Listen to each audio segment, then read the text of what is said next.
Good afternoon. Can you hear? Everything sounds okay?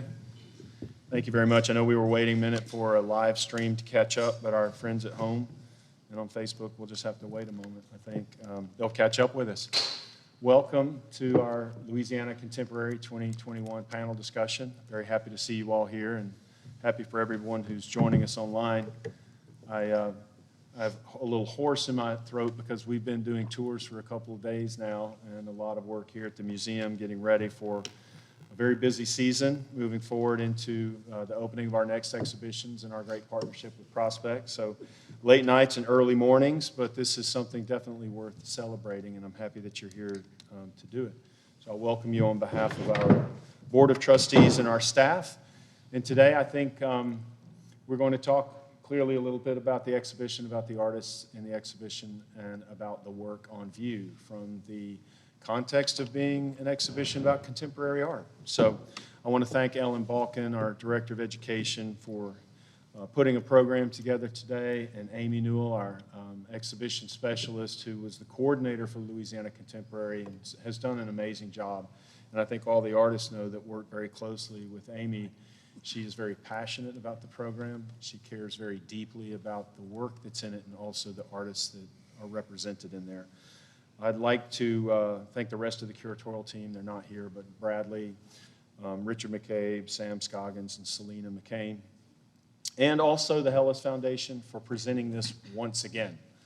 Okay, I'm very happy to introduce Hallie Ringle, the Hugh Call Curator of Contemporary Art at the Birmingham Museum of Art, who is our juror this year for Louisiana Contemporary. And prior to that, Hallie was at the Studio Museum in Harlem. There's a long list of really exceptional exhibitions that I hope you'll look at what she has been doing and what she's doing now. Very appreciative that you came here this year to do this, Hallie. And I will introduce our artists. Thank you for being here today. Here at the end, Diana Abouchacra from Baton Rouge. Thank you so much for being here. N.H. DePass from New Orleans. Also Mac Ball from New Orleans and Kelsey Scult. Yeah, for sure. Thank you. I'll slow down now, handing the reins over to Hallie.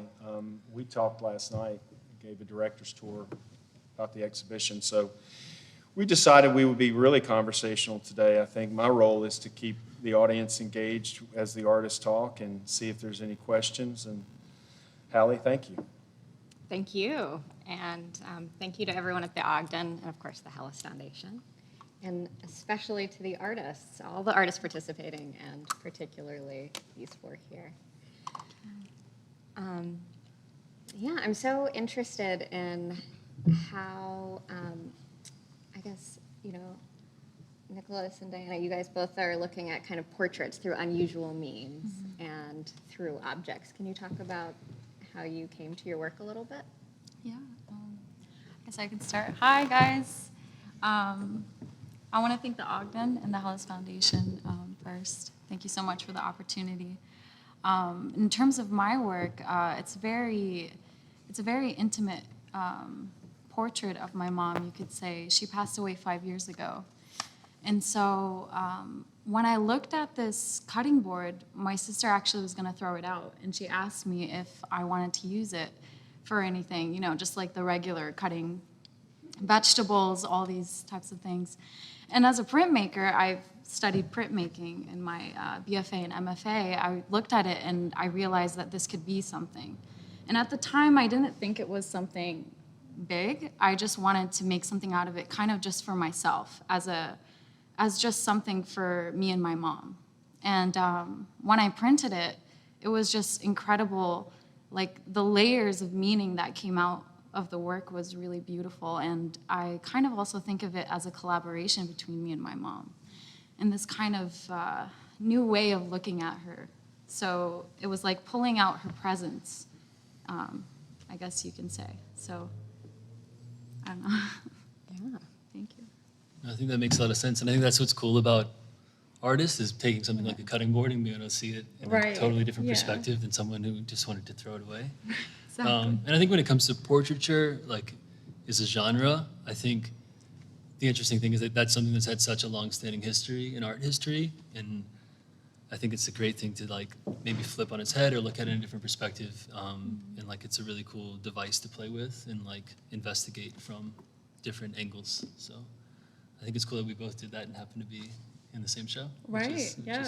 interesting. It's like not using their literal form, but using something that they used or just something that depicts them Yeah. in the artist's perspective. Absolutely, and I thought about that a lot because I feel like sometimes the visual appearance can be kind of like can kind of be misdirected. You know, you might see Right. someone and have a totally different idea of Right. who you think they are based on how they look. And so when it comes to stripping down a portrait, kind of just taking that out of the picture, you're able to kind of investigate the person and depict them from a different angle. Yeah. So I actually found it a really great experience to remove the physical.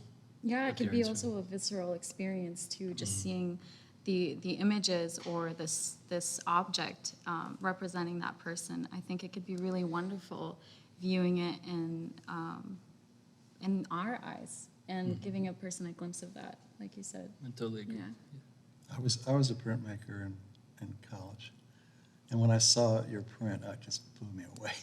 I thought it was so powerful. Thank you. Because I did etchings and silk screens, and Yeah. I think doing portraits you're very brave to try to do. This show, the pieces I put in this show were pretty anomalous because I never paint the figure, and I was so upset with the Trump administration and what was happening in this country socially that I had to paint people.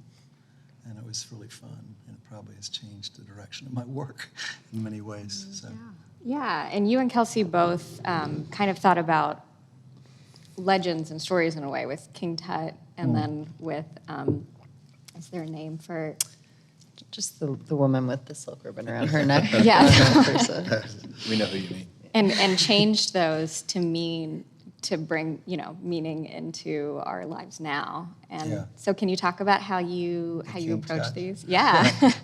Well, it wasn't an a priori thing. I'm kind of in between shows right now. I had one at Colbrett Gallery in March, which was a straight landscape show. And I was isolated out in the country, and I painted very realistic landscapes because I felt like the whole world was coming apart. And I wanted to paint something I could hold on to that probably wouldn't change. And so that show called Stillness was about being a person without airplanes flying over, and I couldn't watch the news. So it was just being with my family, cooking, and looking at this beautiful landscape, which we're losing at a pace no one can imagine. So now, and actually back then, I've started paintings by just putting a lot of color and line work on, and then going in and finding patterns. So with King Tut, it was not planned out, but I saw a foot, and it was sideways, and so I thought, wow, this looks like an Egyptian foot. So I painted another foot next to it. And then I started painting a lot of the squiggles that I had made with all the random scribblings and found this hieroglyphic kind of pattern. And then I looked up King Tut. And, this became about leadership. King Tut his parents were brother and sister. He had a cleft palate when he was born. He had a club foot. He died at 18. And I suspect he wasn't a very good ruler. Not his fault, probably, but he wasn't equipped to be a ruler. And when they opened his tomb, they found 130 canes and walking staffs inside the tomb, which I guess the Egyptians really believed that you might have an interim period where he had a club foot, and apparently he had a massively damaged hip. So they think he may have been in an accident or killed or who knows what. So I thought about this, what is he doing in there with all these canes? So I made a little portal where a figure's looking in and watching him ambulate through. It's the weirdest thing I've ever done. But I thought it was interesting and sort of a commentary on Trump, who I don't believe was fit to lead a nation. I mean, as a narcissistic, xenophobic hater, how could you lead a free nation as their ruler, a racist, especially in this country? So that was about leadership, that one. The other two were about other aspects of society. I can talk about if you want questions, but I don't want to take the whole time up. Yeah, So for mine, I was reading this book by Carmen Maria Machado called Her Body and Other Parties, which just kind of like recontextualizes different folk tales. And so there was one story using it's a French folk tale from the 18th century about this woman with a silk ribbon around her neck, and her husband keeps like touching the ribbon. And like, why do you have a ribbon around your neck? Like, let me touch the ribbon. Let me take it off. And she's just like, don't worry about it. Like, it's just a ribbon. Don't touch it. It's my ribbon. And so then one night when she's asleep, he takes it off and her head falls off. And so it's been like retold in different cultures, in many different time periods. And I just thought it was such a visceral, powerful story.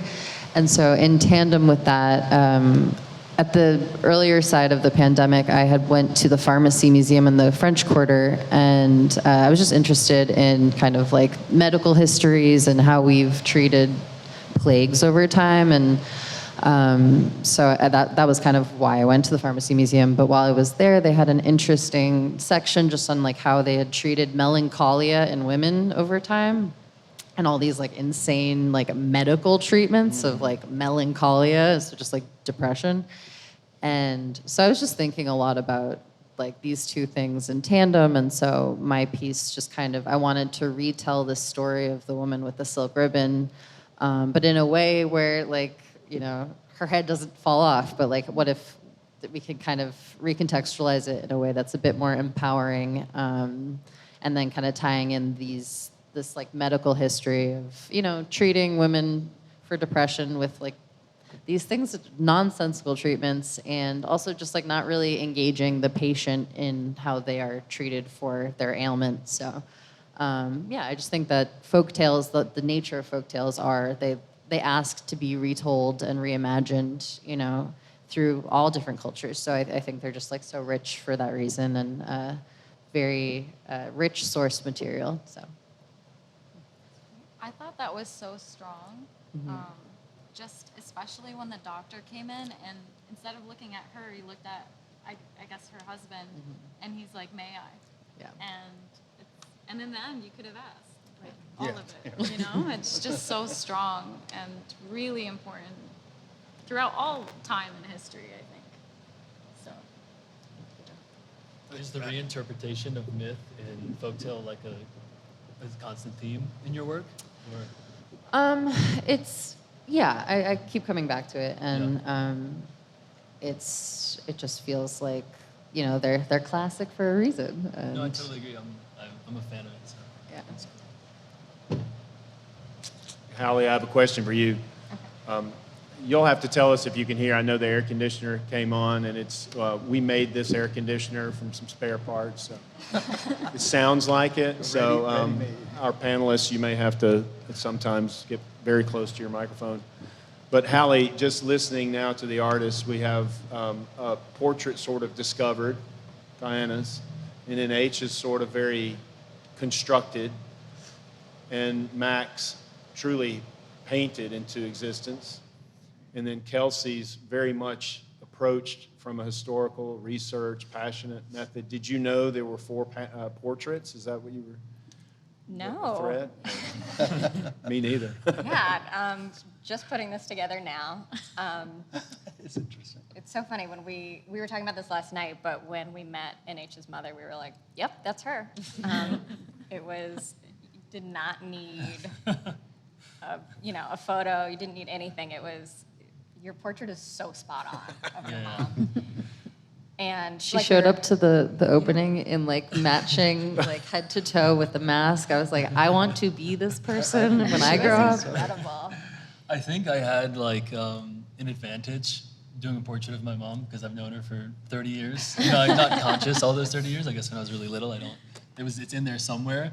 You know, and I was thinking about that with the portraiture. Is like if you were commissioned to do a portrait, you might sit with them for a couple of months or something. But it was an interesting experience to do a portrait of someone that you've known your entire life. And you have like, you can pull from all of these things. And then it's like the task of taking 30 years of information and distilling it into like its key elements. But I do think it's an advantage to have. It's so true. We were kind of comparing it to Barbies, you know how they come with like 2 accessories? And like, what accessories would you come with? Yeah. And I was trying to think about what objects would represent me. You know, like Yeah. you know, Diet Coke and Cheetos probably, but you know, that it's just such a concise way of talking about someone, and like we were talking about earlier, it's like your cutting board, thinking about how recognizable that is. Everyone has a cutting board that looks, you can see the marks, you can see where someone has taken the time to care for you, and you know, my mom said the same cutting board for a very long time. Yep. It just, the moment I saw your work, I was like, yeah, this is my mom. This is how she cared for us. It wasn't always delicious, but she cared for us, and that's how she did it. And Mac, you know, I think I love the way you went so deep into history. I love learning through artists, and I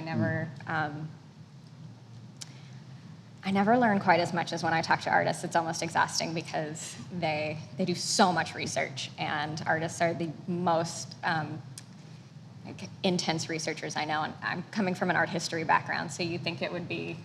Well, it's so easy to do now. I mean, I can pick up my phone and just find out anything. I know, but I was like, you were getting so upset about King Tut when we were talking the first time that I was like, wow, like this guy. I mean, Well, I went to Egypt, and I didn't get into his tomb. I got into a lot of tombs, but that one was closed the day we were there. like, he So should I sort of not had have this been thing king. about, I wish I could have seen that. But, Yeah, and so I painted it, I guess. yeah. It was like, I mean, he's dead. I don't know, like, it's okay. But it felt really, everybody felt so passionate about their work. And Kelsey, I kept telling you how traumatizing your work is. And it's just so good, and it really stuck with me. And, you know, as someone who hasn't been to the dentist in 4 years, I finally went because of your piece. I was like, oh, my teeth are going to fall out. But just every little part of these works is so interesting. The depth, I mean, the more you look at them in person, the more you get, and the more relationships I find between them, and it's incredible. I think the conceptual basis and the formal elements are so strong that it's just so clear that you all are just incredibly serious about your practices. And There's a lot of punch in the works when I was looking at all of them, between what you're talking about, the constructed physicality of it, and then what it is and what it means. So like when I saw Diana's for the first time, I knew what that was. I couldn't say it immediately, but I kind of knew what I was looking at because I've seen it, you know? And then to think about that the first time you printed it, which I have have a bunch of questions about. Primarily, did you keep, like, can you clean a cutting board and keep it? Are you using it, or is it now a printing block that has to be treated that way? But it made like all of the decades of this family ritual, but all like flatten out at one time and be a really powerful image. Yeah. And when I walked up to your piece, NH DePass, your piece the first time, I almost picked up that bedazzled phone case. I thought, oh, somebody left their phone here, just for a second. Someone actually told the attendant when I was up there Yeah. earlier, hey, someone forgot their phone. I actually glued it down for that reason. So. Good. Can't be used again. And I felt the same about with Mac's piece, because you said it earlier about the Egyptian, that frontality, you know, I mean, I kind of knew what it was. I didn't know it was Tut, clearly, and I didn't know there was going to be all that history. And we were talking last night, the last thing I do is look at a label and an artist statement. I'm grateful that the statements are out there, because not everybody has studio practice in art history or goes to a museum all the time, so I'm really happy to see that. But I really look at it last, and the punch with Mac's piece was that I enjoyed the painting because I love the act of painting, and you can see the painting being made. It's traces of history and the experience. But then I read the statement in that very last line, and I'm feeling this through the painter, right? This frustration and exploitation of history and dynasties, and this great, huge thing that's built up in the painting and the explanation. And then the last phrase says, "C'est la vie." you know, because that's really ultimately how it goes. Yeah, well, they And- all die. Yeah, well, Right. it's very cheerful, but true. And with Kelsey's, everyone knows the physicality that you get right when you walk up to it because of the teeth, clearly, you know, and then that's that curtain between you and then absorbing the, so in terms of like that built portrait, in all of them, there's a tremendous punch.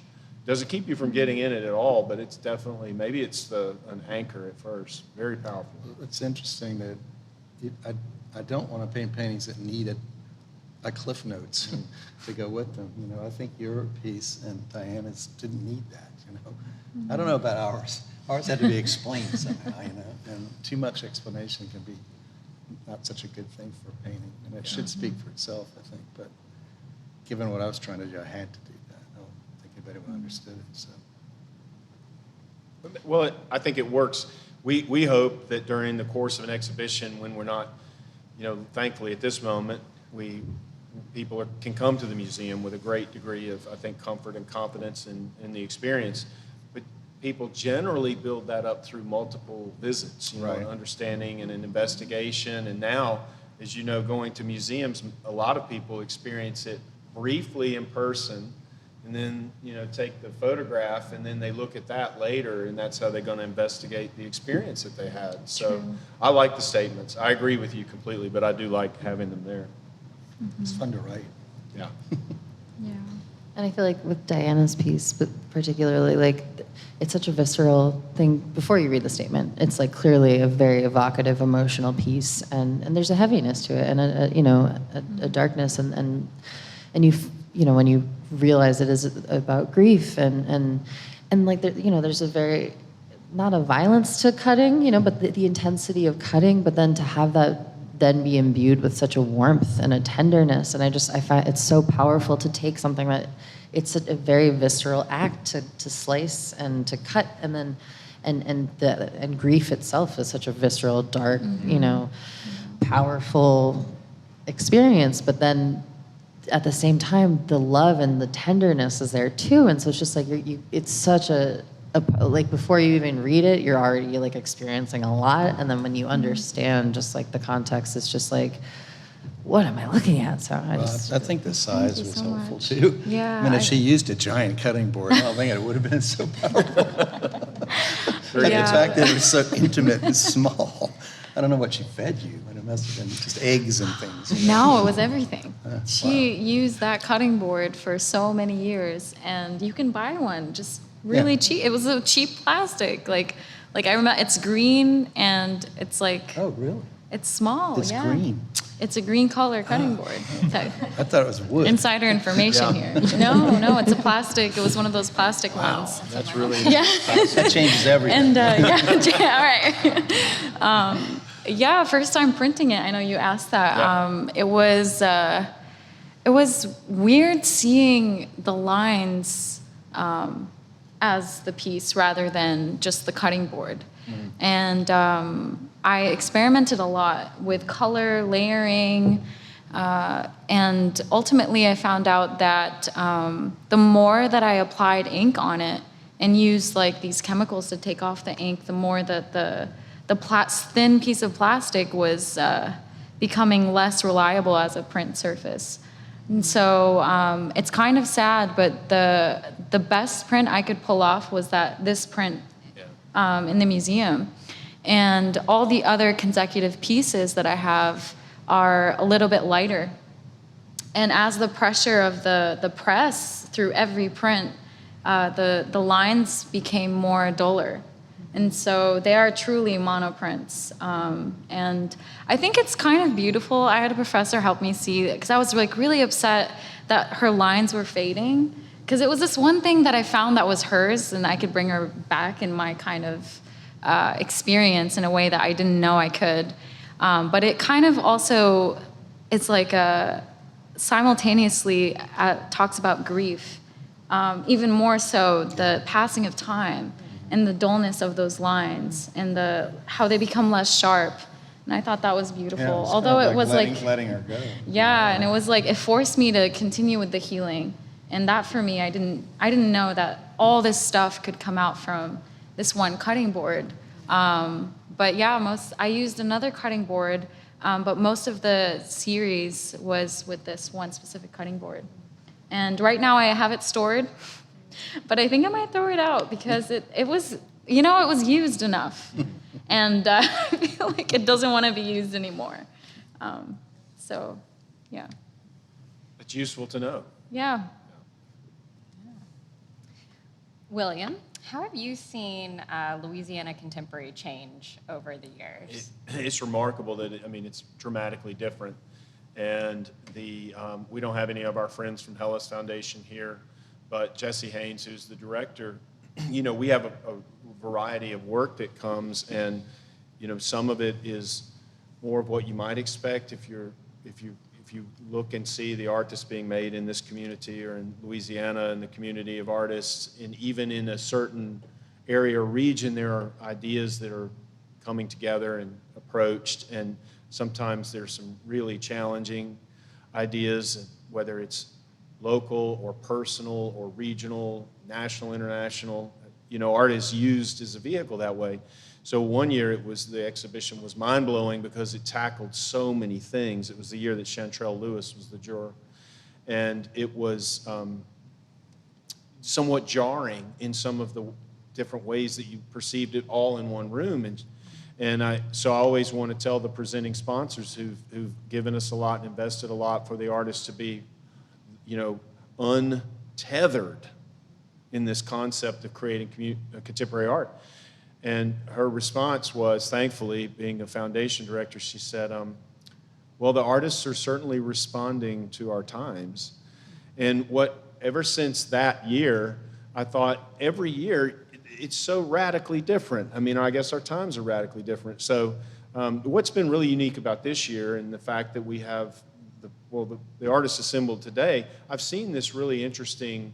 It's always got a unique and interesting use of materials, I think, by the virtue of what we call the exhibition and by contemporary work being I'm kind of less structured now than ever, right? Because all materials are viable for art. And what was the conversation we were having the other day? Someone was using another photograph inside their photograph, right? It was Bianca, right? Yeah. And someone said, well, won't you get a copyright infringement problem with that? And Hallie said, no, not really. It's not even just about the statute of limitations or whatever they call it with what's it called when the artist has been gone for fair 75 use. years? Fair use, thank you. It's not a crime to use art, but there's so much, everything being packed into it, It's no longer, you can't see, here are the drawings, here are the photographs, here are the paintings, here are the print. It is all over the place, which makes it really exciting. And what does it mean to you all to be a Louisiana artist? Does that figure into your practices at all? Do you think about that as part of your practice, or? Well, I just quit architecture after 45 years, so I really like my new job. But I don't really have a feeling about that quite yet. I always wanted to be an artist. My father talked me out of it after college, so I'm glad to be part of this crowd. I think it seeps in. It's inevitable that it seeps in. Your surroundings are going to find their way into the work. And I think as far as that goes, I couldn't think of a more inspiring place, you know what I mean? Architecturally, visually, culturally. And so it's found its way into my work a lot. And that's something that I've willingly let happen, because sometimes you can kind of put those walls up and try and keep certain influences out, but I'm excited about letting that in. And I think that's a unique perspective and adds a unique layer to the work. And I think New Orleans is one of those cities that sometimes gets overshadowed in the contemporary art conversation. And I feel a lot of pride and responsibility to help open that up and do what I can to increase the visibility for people making art here. So. Yeah, I feel like since Hurricane Ida, I've been having a lot of conversations just about what it means to stay here and to keep staying every year after every hurricane season. And I feel like it is such a blessing to continue to get to stay in this city, and it's hard, and but it's just like I feel like it's such a gift, and I don't take it for granted. And I think that making art in a place like this, it feels like a blessing, and I feel so lucky to get to do it. And so. And I just think that the most talented, interesting artists in the world are here. Like sorry, New York, like it's just, it feels like an objective truth. And it's hard to not be inspired by our community. And so as Nicholas said, it feels like it naturally imbues itself in what we do. But I feel the responsibility of trying to honor this place through our work, even if it's not directly doing that. It is a big responsibility, but I feel very fortunate to be in this community of artists. So. Yeah, I agree with each of y'all. I think for me, I've traveled a few places in my life, and so the connection I have with the place is more personal. And sometimes it does make its way in the work, but I think for me, Louisiana served as a big healing time.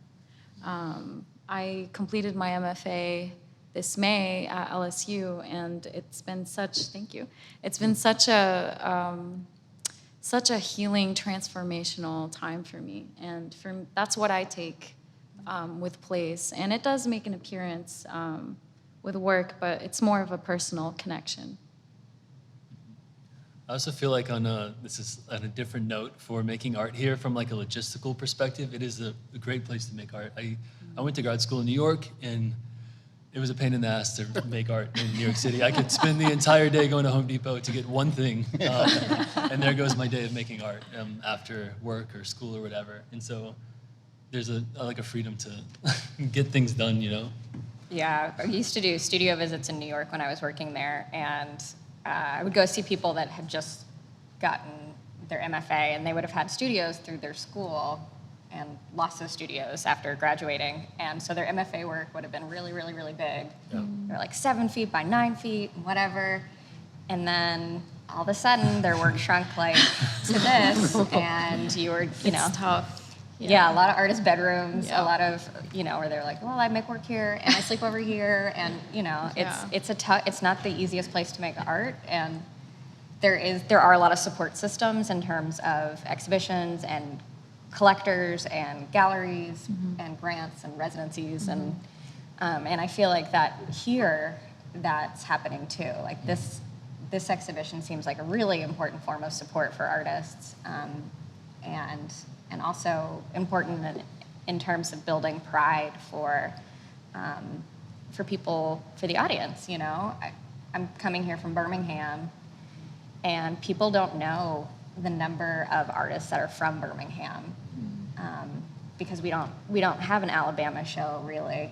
So people don't know Kerry James Marshall was born in Birmingham, or Jack Whitten, or Joe Minter is there, So it's nice to see people from a state come together, and it's great to see the conversations that are happening not only in the state, but these are conversations that are also happening in the South, and that there are really important things happening on I really think, and also this is such a unique city. There is nothing like this in the United States.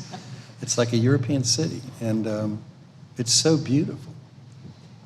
The craft, the buildings, the other thing that's interesting is it's sort of a laboratory for a lot of things going on in society. Charter schools, environmental issues, loss of our coastline. What do we do? It's a very diverse city, and it is a very liberal city, which is unbelievable in the South. 83% voted for Biden. I don't think there's another city in the country that did that. And so I think it's a fascinating place to be. I can't imagine living anywhere else. It is most inspiring to me to see the buildings, the materiality of this place too, and the landscapes. They're just absolutely gorgeous. That's interesting too, because I feel like all of the pieces that the artists appear creative for this show, none of them are explicitly about Louisiana, but I feel like I could very much extract an energy. They feel very much oh, these are Louisiana artists. It makes it's cool that it's just like this inherent thing that is felt in different ways. I totally agree with that. I see it. Yeah. Yeah, and I went through, y'all had a show pulled out, I think, from the permanent collection sculpture show.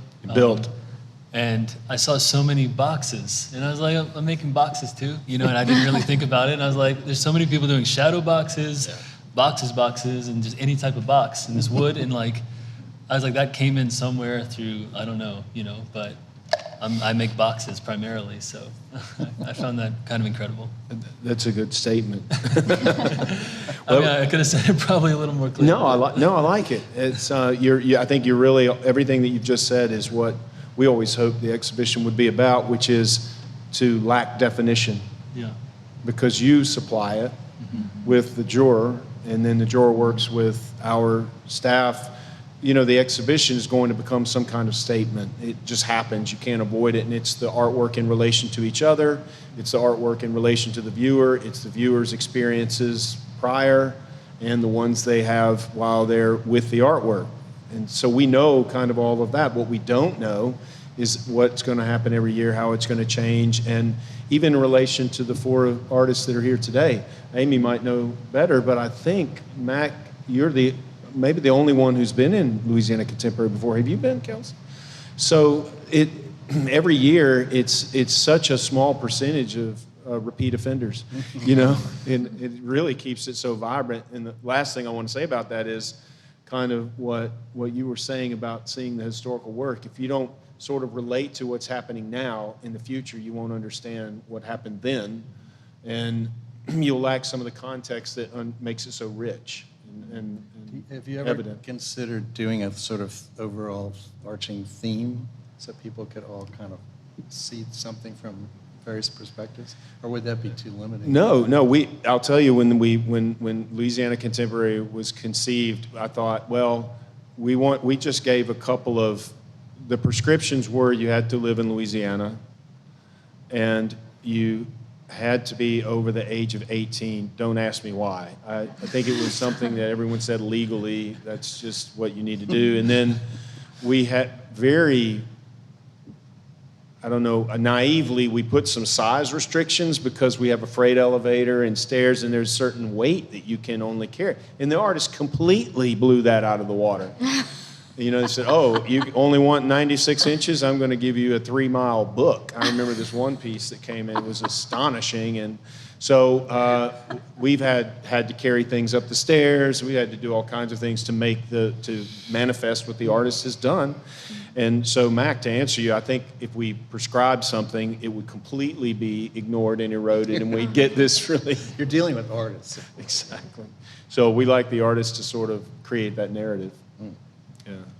I also wanted to say something. I think that Louisiana Contemporary, although made from Louisianians, I think is very relatable to anybody around the world.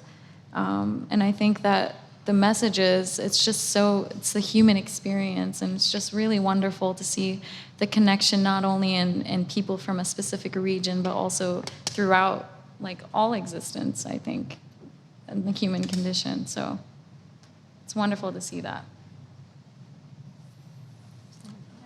I think so too. I think it's good this museum has a mission which we feel is, national, and thankfully I think the reception of Ogden Museum is international consequence of what's done. But if we don't, we're physically here, and so we need to pay attention to what's happening here, and we need to give the artist community a reason to resonate here at home. And if you remember, way before the pandemic, and when the genesis of the exhibition was that it opened on White Linen Night, which was that annual celebration the first Saturday in August, lots of gallery going and street vendors, food trucks, bars, and all that. And if you know, it used to be thousands of people.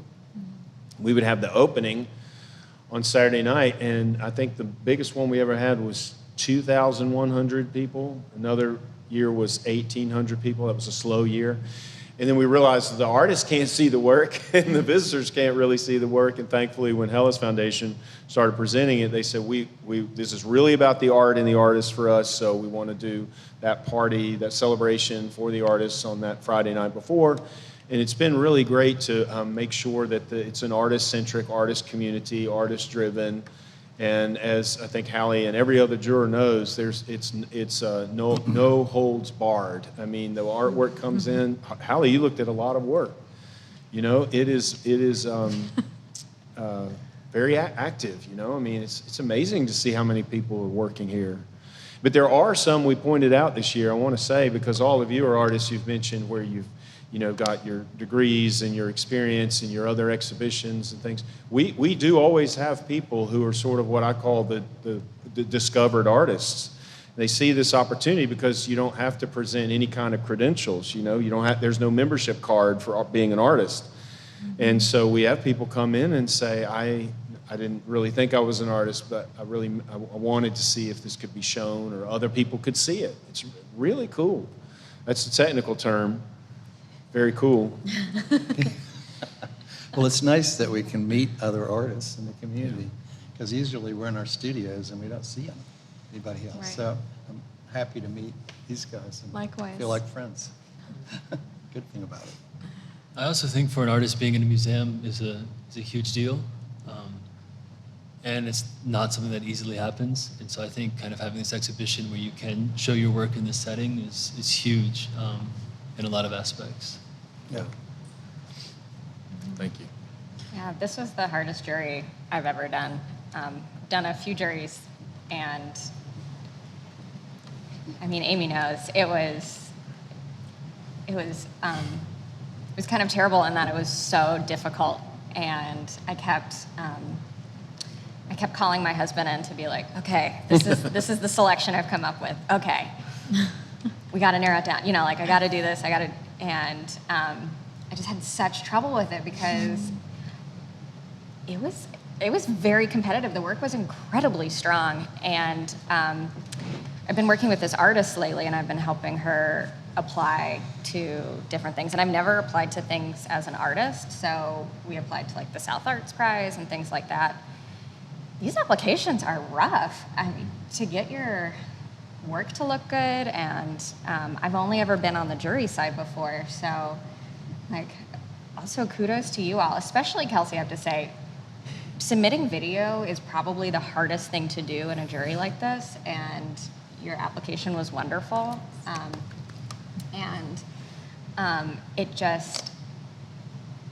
It was really, really tough.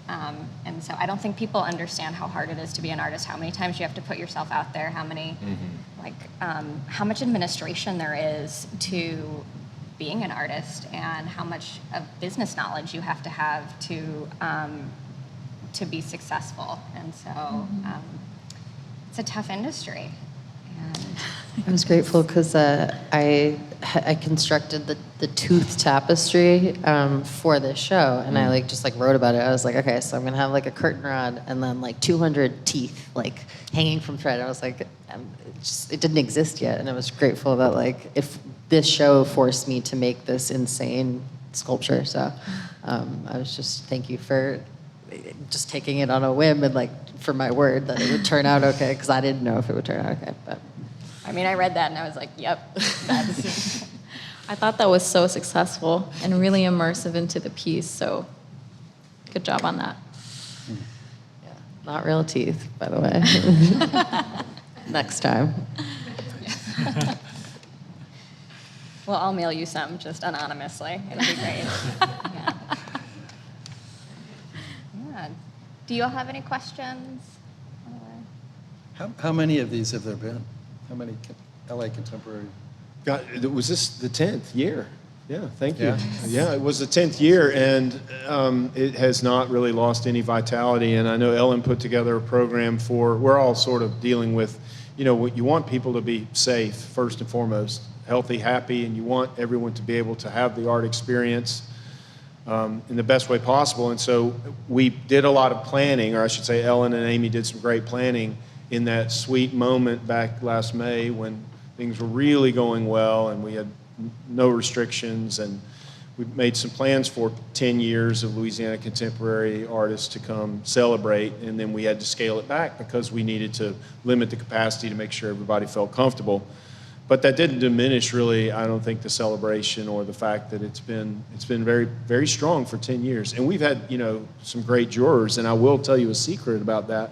I don't know if I told Hallie, is that we asked a previous juror, who would you think would have a really great experience with this and really get into the process. And so Hallie was highly recommended, and it's just always been part of a really cool group conversation among the jurors too. And they have this really, I think, a really wonderful opportunity for like reciprocity. They're taking that knowledge back from here to where they are as well. And I think artists may be one of the few types of people that kind of thrived maybe a little bit during the pandemic, because you're already kind of used to working in isolation, and every other business they thrive on what people call networking, where artists sort of go the opposite way, and they rely on exhibitions and curators and education programs and everything else to do that networking. That's where it really helps. So we were happy with that. 10 years has been really strong so far. In the future, we thought we would make it a biannual exhibition, but so far that we don't see enough repetition to worry about that. It's still really strong. Very exciting. Speaking of questions, we did want to save some time. We started a little bit late getting up here, but the nice thing about a group this size, and our friends online I don't think we had a mechanism for them sending in questions, but if you have one of the distinguished artists or the exhibition, please let us know. We're happy to hear that as well. Okay, Ellen. Thank you all for being here so much. And as a representation, I work with so many young artists. I know my teams that I work with are so excited to see, bring all the vast different types of artwork. My question is for them, since you all are not all like you're new to being artists. I think relatively in your artist career, you've been an architect for a while, so you're do this. So what kind of advice would you give to young artists who are getting into the field, wanting to be artists in New Orleans, and in Cali, having suggestions for artists wanting to apply to shows? Can I summarize that for anyone online if they didn't hear? Ellen's question was essentially asking of the artists who are, in many ways new to the practice. Mac had mentioned having a full career as an architect before turning all of his attention to the studio. And we talked earlier about being recent MFAs and so forth. So the question was, what do you tell people, the younger artists or the people moving forward or the people trying to find the community or work within it? What do you say? I have an idea. Because I think I worked with John Scott. You remember the sculptor? He did some murals for me in the Port of New Orleans office building down on the river. And he was really into teaching and the promise of young people getting involved in the arts. And I really think if the Ogden could sponsor getting artists to give studio tours and to mentor young artists, I think it would be a very rich program. I mean, I'd be glad to do that, where it just gives them a window into what we do. It doesn't have to be technical or anything, but it means so much to see another artist working and seeing what they're producing and sort of what a studio feels like. I mean, it's a fascinating profession. You're constantly open to new ideas. You're looking at images, and it's just a multi-headed thing. But the most important thing, I think, is to have somebody who has some experiences to take on kids and help them understand what it is to be an artist and help them understand if they want to be an artist. So, I mean, John's talking through me now, but he always wanted to do a mentor program for inner city kids. He probably did, and I just didn't know it. And unfortunately, he passed away after Katrina, but I've always been inspired by him. He was a great guy. And okay. But I think that I don't see why the Ogden couldn't somehow sponsor some sort of summer studio visit prop thing for teachers to bring kids through. Why not? It would take us nothing to do it, and it'd be fun. So, I mean, it gets lonely in the studio. It'd be nice to have some visitors once in a while, so. I'm saying it because I believe it. Yeah, it's generous. Thank you. I have some suggestions. So I'm an emerging artist, and in school, I think this was really something that was kind of ingrained in the art students, is to always go to artist lectures, always like go to galleries, museums, check out what other people are doing. And for me, that was a lot of encouragement to keep going and to surround yourself with people who are interested in similar things. I have a lot of friends who are artists now, and it's just really exciting to see what they're doing in this kind of keeping up like with each other. And it's just really exciting when you see that momentum happen in yourself. And to believe in yourself, like believe that your work is good enough to be in these places. We all have self-doubt. We all have that low self-esteem part of ourselves that comes out, I think. But just to say yes to opportunities and be willing to go outside of the comfort of your immediate reality, because I think that's where growth happens. And being an artist is not easy in this community, not because community as in just in general, because of the mental image that people think it is. It's actually, if you have your passion and consistency, I think we can do anything. Like, nothing is out of our grasp. So that's what I would tell to young artists who want to be making art and like practicing in the future. I think along those lines, it is one of those things which is the definition of it's like a marathon, not a sprint, and it's just working at it. And, I feel like when I first started making art, I just wanted it to be good immediately, and I just had to make so much bad stuff and keep working through that and not get discouraged. I think something along the lines of like finding how not to get discouraged and stay inspired is just a huge part of it, and understanding that it takes a long time. Like, it's such a long road, but it's a really rewarding road. That's so true. Yeah, for me, this is something that, like, I'm not a teen anymore. Though I feel like one. And my mother, who's here, still thinks I am one sometimes. But I think even in, like, making the piece that is in this show, something I struggle with is, like, just, like, kind of over-apologizing. And, like, to my crew that was there, I was just like, I'm sorry, this is so weird. I know this is so weird. And, like, And it's just, like, I think art is weird. And, like, the whole premise of, like, being an artist as, like, a life choice is a weird decision. Like, it's just, it's playtime, though. So, like, play, have fun, like, lean into, like, play. And, it's the best stuff comes out of just, like, just don't apologize for your ideas. Like, own them, and, like, the weirder the better. And, like, just, like, it's just, this life is insane and stupid and ridiculous. So it's just like this is a fun, the fact that we get to do this and talk about this and have these conversations is just like, it's all just like, trust yourself and trust your gut, and, like, what you're doing more than you think you do, even if, and I'm, no more apologies 2022 is my. That's right. The No Apology 2022 tour. Yeah, I like that. Well, it makes me think, you see the artist's work on the wall in the exhibition, you don't see every other piece.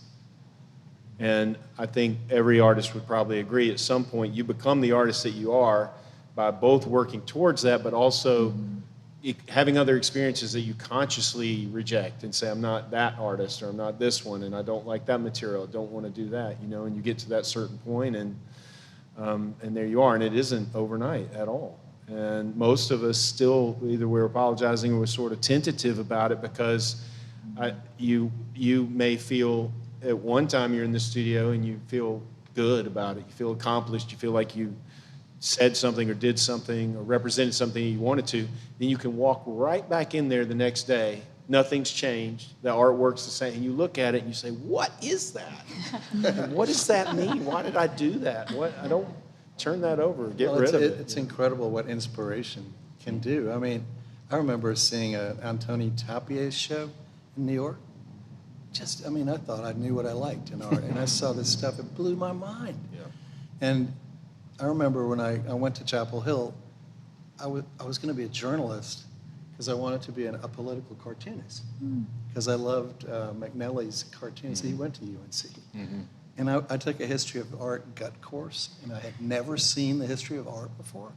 I was like, oh my God. I had never seen Van Gogh, never seen anything. And I just decided right then and there, I'm going to be an art student. I never took a course in journalism.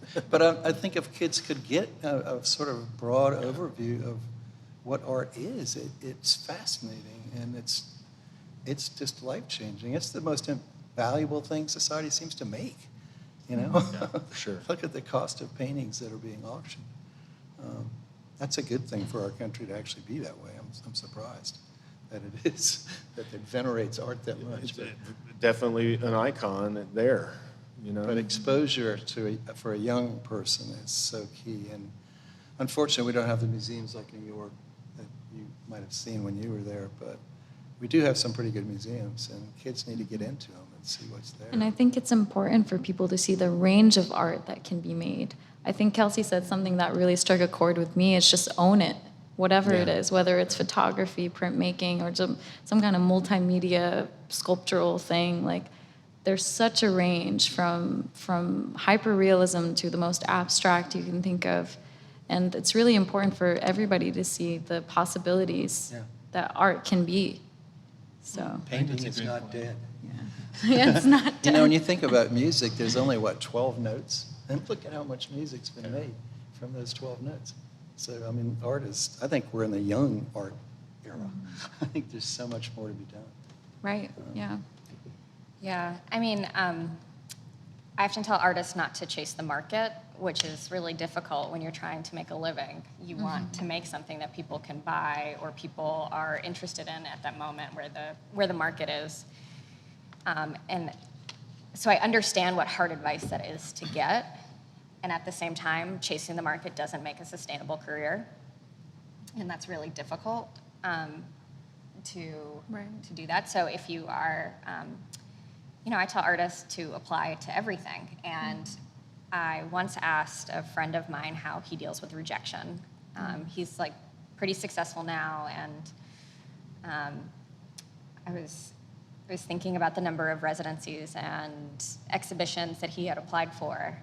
And he was like, you know what? When I get a rejection, I just think, oh, they just probably had a stomach ache and didn't want to take my work. And I was like, having been on the juror end, I can tell you that's true. If I'm in like a particularly bad mood looking at something, I try to recognize it because of this conversation that I had with him, but it's totally true. Like, you just don't know where that person's coming from that day. It's, you could have gotten in if it had been 10 minutes later that they looked at your application, or if there had been one word different. So to not internalize that rejection, I think, is really important. And I'll say I've rejected artists from things and then went back to that application and put their work in a different exhibition. It wasn't the right fit for that moment, for that thing, but it was absolutely the right fit for this thing coming up. And some of the artists that I work most closely with now, I learned about from Studio Museum's residency applications, and from the applications of these types of exhibitions that are juried. And so it's hard to be an artist and to constantly feel that, because I hate rejection, so I could never be an artist, but I do tell people, like, the more you can apply to, the more you can put yourself out there, and the better photography you have, the better chance you'll have of getting into an exhibition. It's just an unfortunate fact that photography is so important. Make sure your photos look good. Yeah. Just get the editing stuff or hire somebody.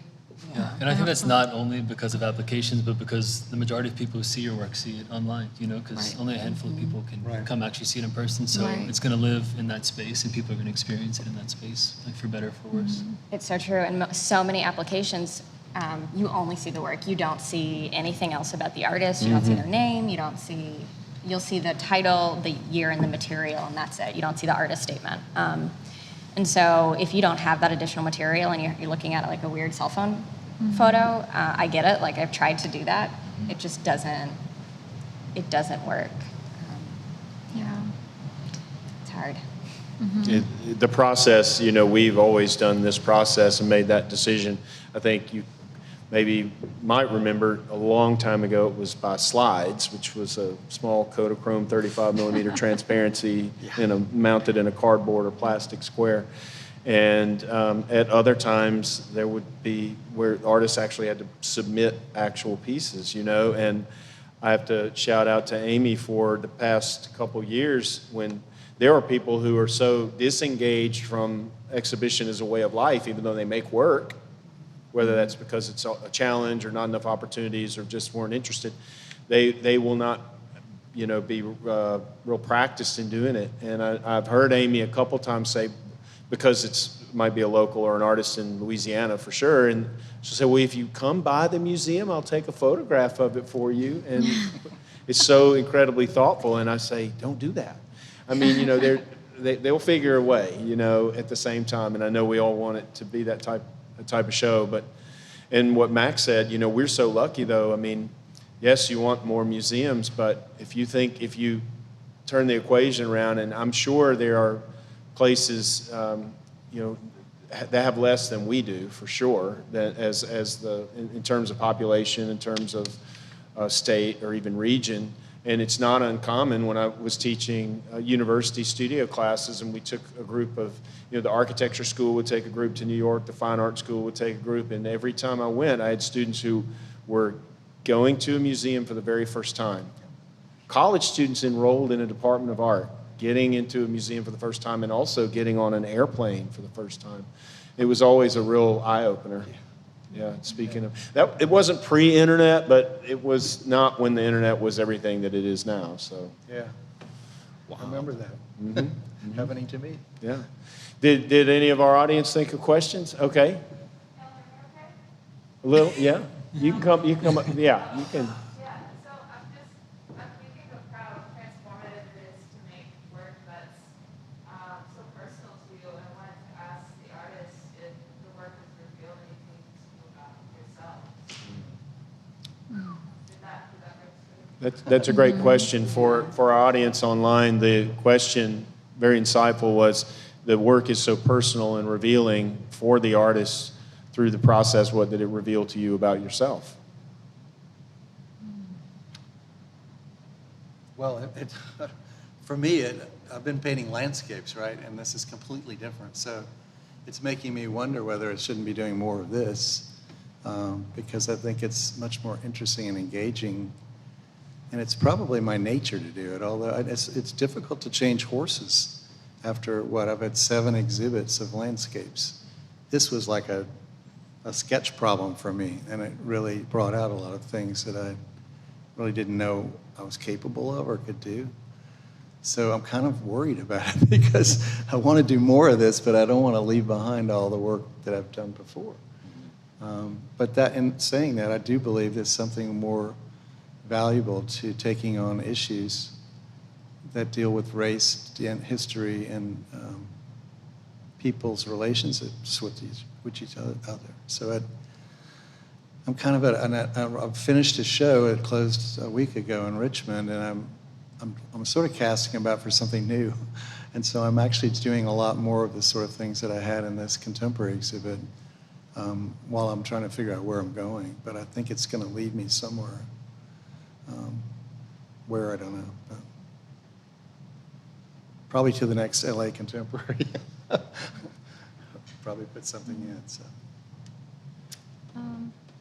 I guess for my work, my work is so personal, and for me it was very kind of like something staring at my face that, like there were wounds in me that I need to heal from, at my own pace, of course. But this piece forced me to accept things that I didn't know I needed to be accepting of in terms of grief and loss.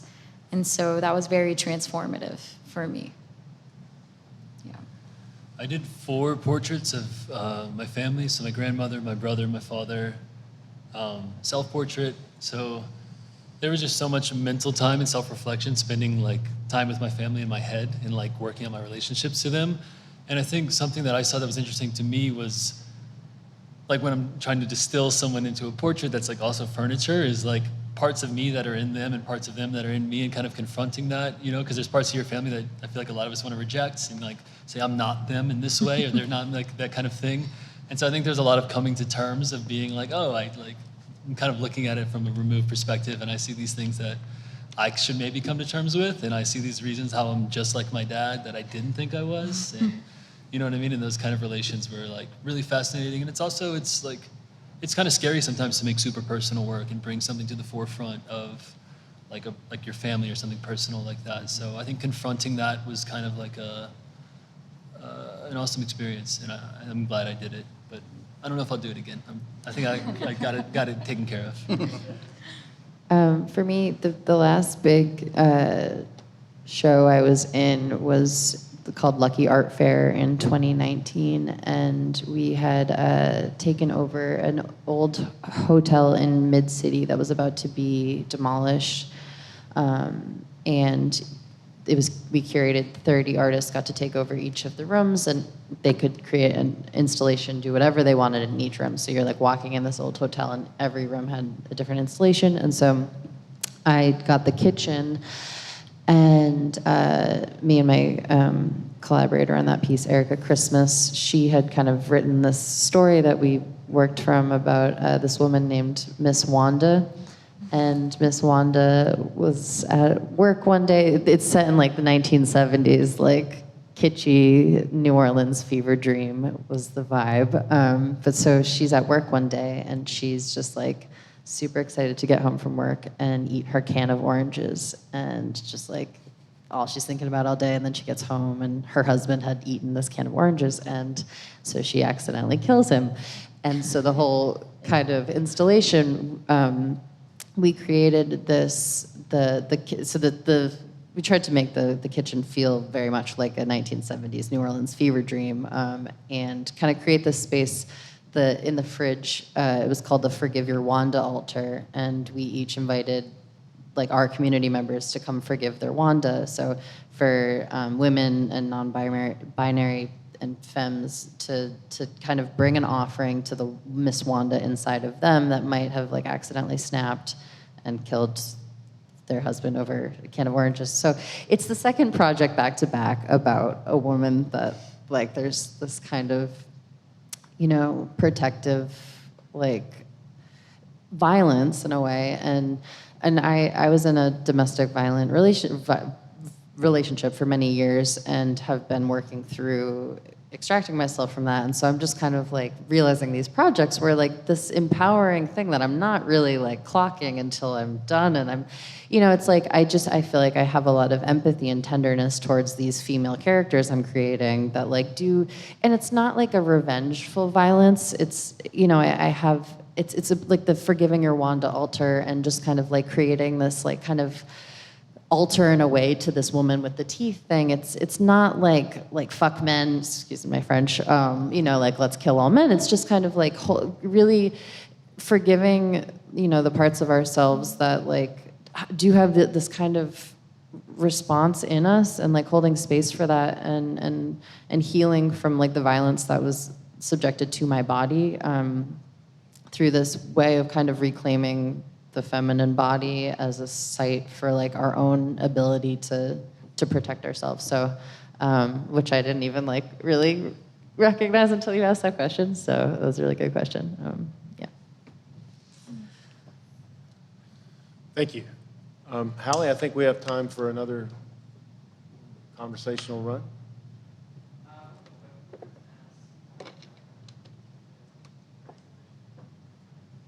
Could you repeat that? Oh, okay. So one of the questions was, what exhibition am I currently working on? I'm working currently, well, right now I just finished my master's program.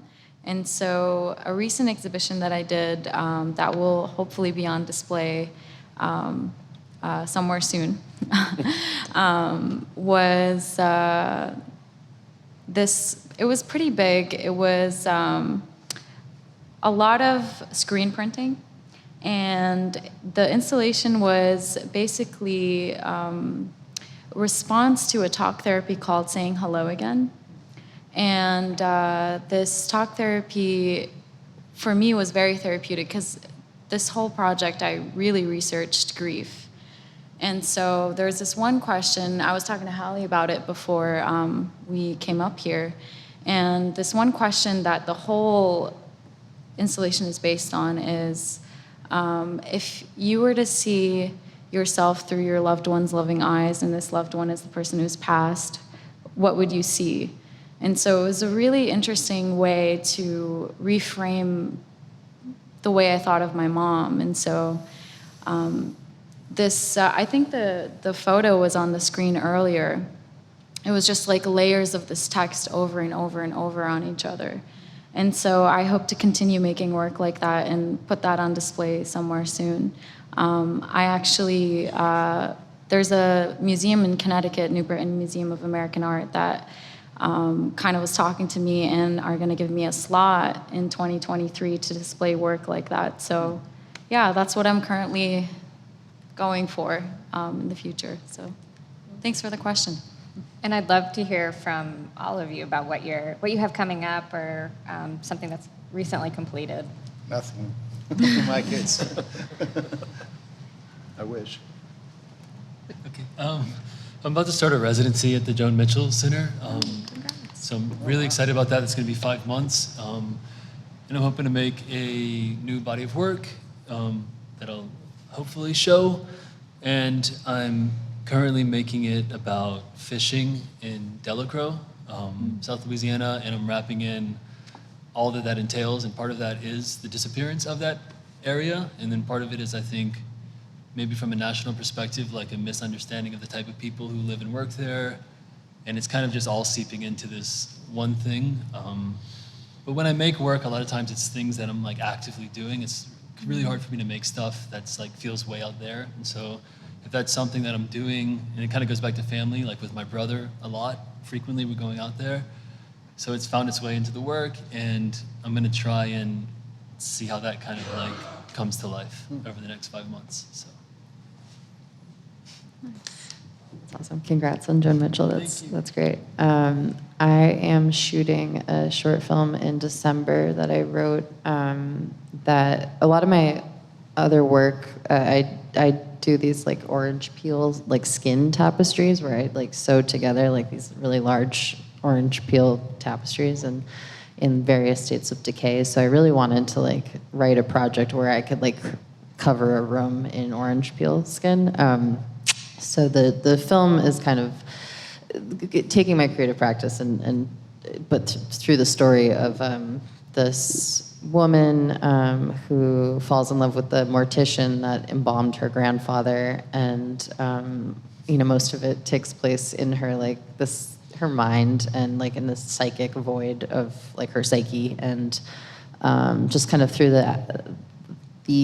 I like working with like a mortician is like someone whose job it is to help you say goodbye and help people let go. And so it kind of just explores release and also like intergenerational trauma, but just through a lot of the kind of visual motifs I've been playing with for a long time. So it's going to be wacky.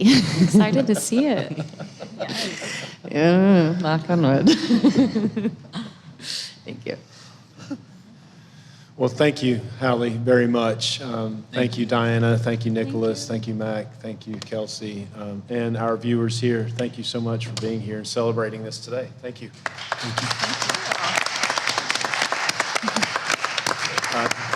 The exhibition is open until 5 today, clearly, if you want to see the work that we've discussed, and it will be on view through October 10th. Thanks again, Amy Newell and Ellen Balkin. Hope you have a great day, and check out the exhibition one more time. Thank you.